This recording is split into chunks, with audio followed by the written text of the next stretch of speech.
We'll have 2 5-minute segments. So. Okay, good. That's good. That's good. Okay, so, yep, let's see. Ready? Yes, I'm ready.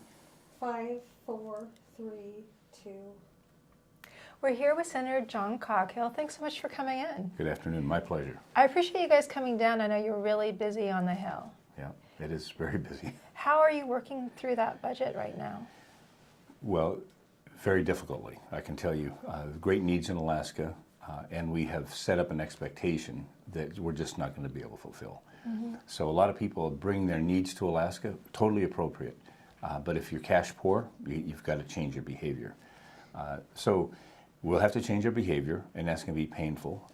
In the meanwhile, we have to change our income. Just like anybody who has half of their income go away, they have to figure out, do I get another job? Right. So we have to figure that out. Probably the best that we can do to replace the income that has disappeared now is a gas pipeline. And the trajectory is we have to slow our spending down, use up our savings while we look for other income. You're not going to take it out of the people who are working, like an income tax. You just can't get enough. We don't have enough people. Right. So, and if we taxed them out, they would probably leave Alaska. So the question is, how do we create an honest income with our resources? Natural gas is one of the best ways to do it. And so we have to head in that. It looks like the trajectory right now is we can make that if this governor acts expeditiously. You'll see the Senate, for example, pushing him to that expedited place. And with the last editorial we saw him put on, right. we think that's a delay, and we can't afford a delay. Now, on the other hand, a mega project you're not going to get in a hurry, but you do have to make decisions that help you get to the next decision point. And with the budget crunch the way we're at, we'll have to make sure we look at them, make those decisions deliberately and rapidly.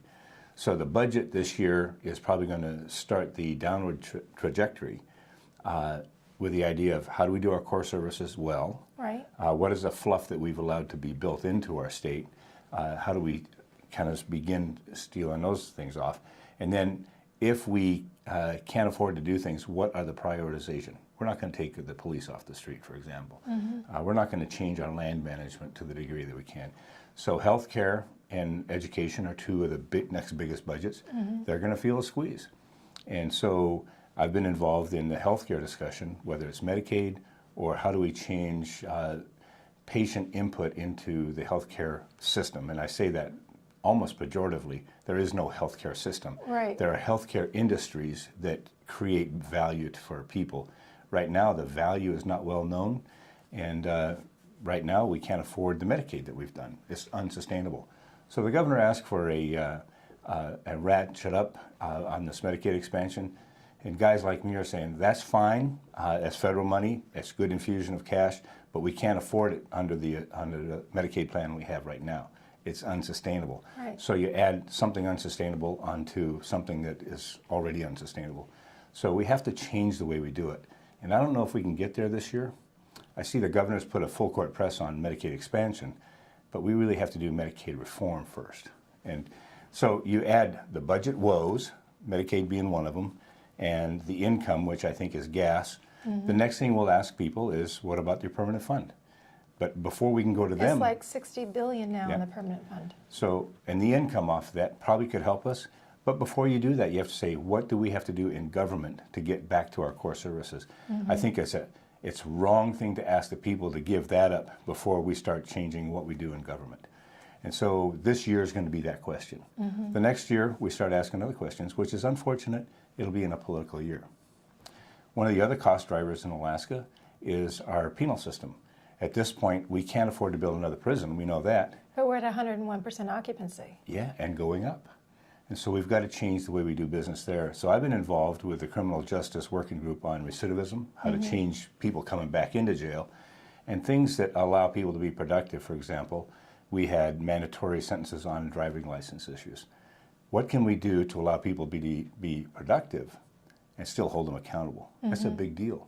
So I think justice system, education, healthcare, all are going to have to be significant conversations. I don't think we finish them this year, but it would be wrong not to start them. And on Medicaid reform, we have to go to the federal government to get agreement.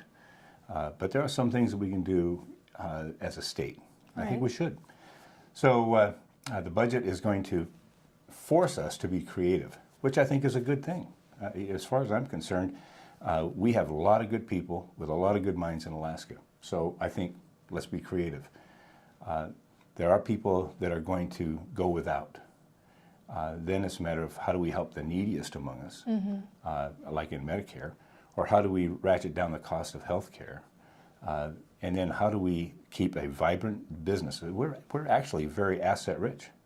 There's no need to despair in Alaska. We have a lot of good assets. So you're still seeing it as a glass half full. It's just Absolutely. that we need to get to a place where what we're doing is sustainable. Yeah, we got hydrocarbons all over the state. We've got good mining potential. We've got good fishing. We've got good land. We got lots to do. So I'd say, yeah, let's put our creative hats on. We got to take a commercial break. Stick with us. Be right back in just a moment. Clear.